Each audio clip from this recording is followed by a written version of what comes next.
What's up, ladies and gentlemen of the YouTube world? This is Chris, aka Barnon11970. Thank you, as always, for checking out my video. I apologize for not having the light. Actually, my light bulb went out, and that was the last one I had, so I have to go replace them, so I apologize for that. I want to do my final video on this whole Israel thing, the whole wrong is wrong thing, because I'm getting some very interesting comments, and one I want to address, because this is very important to me.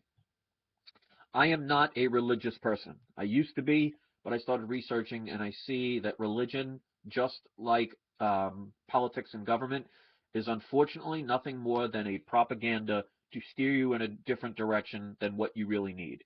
Now, with that being said, I'm not saying there isn't a creator, but I don't believe that there is a person that's got a white beard sitting on a puffy like white cloud judging people and saying they love them. It's a lot more complicated, or a lot more simpler than that, actually.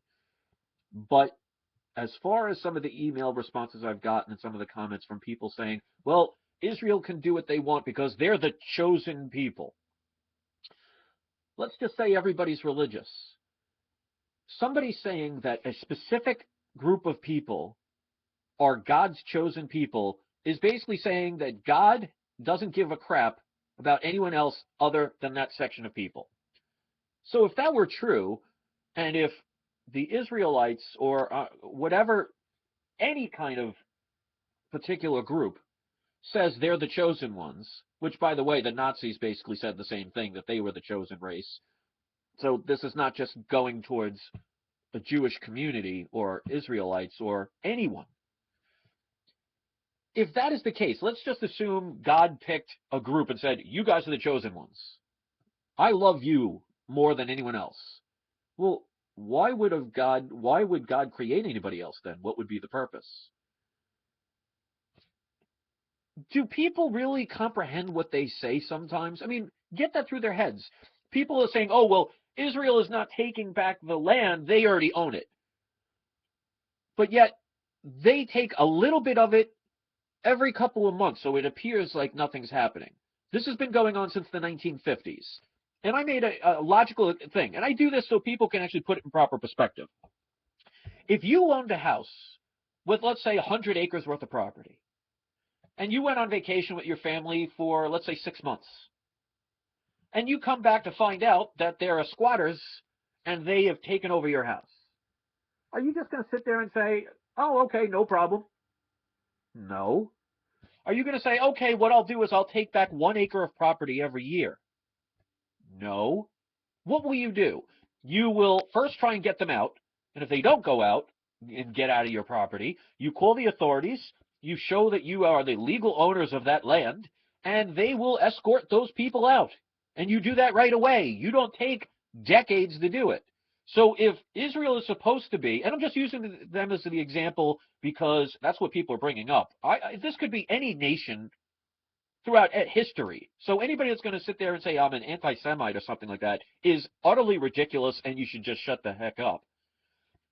But if any nation has supposedly a claim, which, by the way, if you actually know about real law, no one has the right to own anything. We have the right of usage, because when we die, we can't take it with us.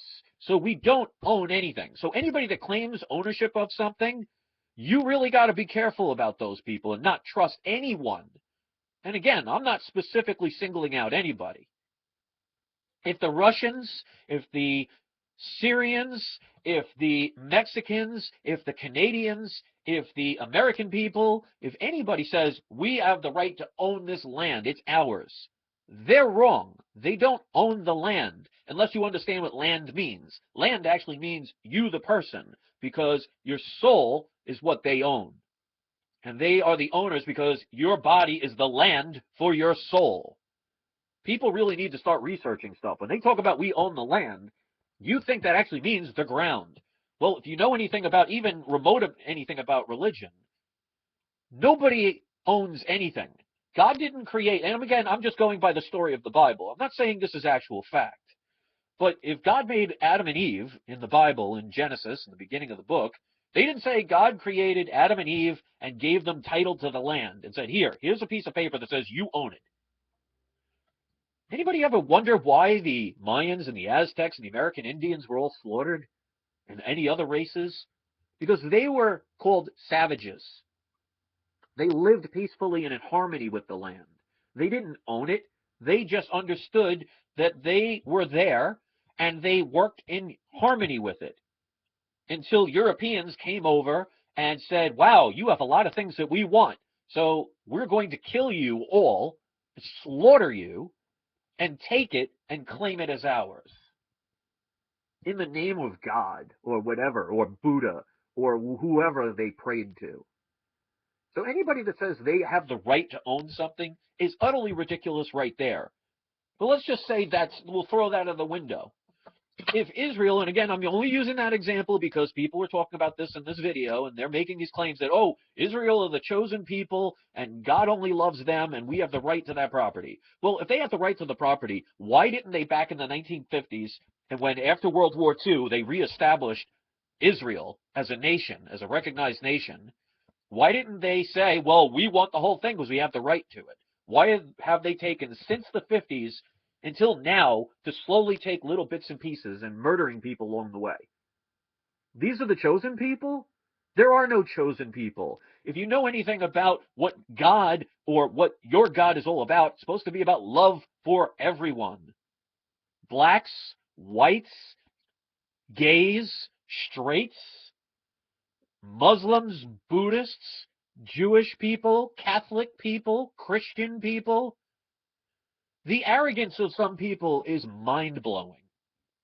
To think that a creator who created the entire universe, which means more than just this particular planet, we are so arrogant, it's hysterical.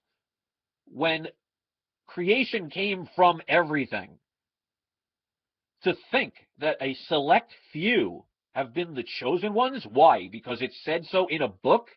Well, what if the people who claim to be the chosen ones were the ones who ended up writing that book? I have a high school education. I don't get everything right. I'm not going to sit here and say I'm a rocket scientist and I know everything in the world. But some things are just so easily broken down, and how simple it is for me to understand that wrong is just wrong. There is no chosen people. You can make any claim you want. Does not mean that is correct. And if you are a religious person and you actually have the nerve to believe that a creator is supposed to love every bit of his creation, to think that he would select a few and say, you guys are it, screw everybody else. I created them because I was bored and I needed somebody to laugh on and shit on. But you guys are okay. Do whatever you want. I'll give you the thumbs up.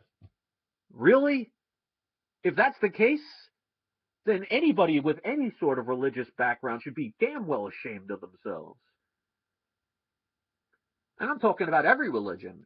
I mean, there are lots of hypocrites in this world. Look at people who are against murder, but yet they're for abortion, or they're for bombing abortion clinics and killing doctors. Yeah, that makes it better. Do people not understand the hypocrisy in this world?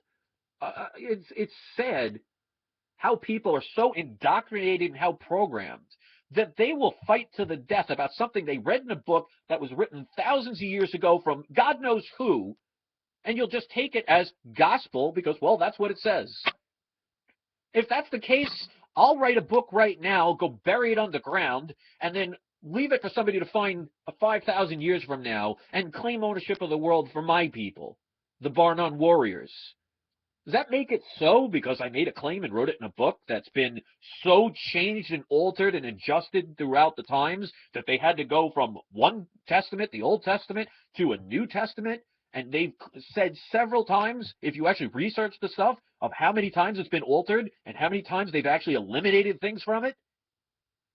There are men who write these things. Men are easily corruptible. If you want to take the word of man as the actual voice of a god, then you really seriously need to get off your fluoride and get off your medications. Because at this point, if you are that old school of thinking and you cannot use logic, there is no hope for this society at all. Believe it or not, I'm saying what I always say, but it doesn't seem most people want it. Peace. That means everybody, not a select few. I'm just going to say this right now to anybody out there, for any race, any creed, any religion, any society that actually has the gall to say that you are the chosen ones, and I'm not singling out anyone, anybody that said that throughout history, you're idiots. Unbelievable.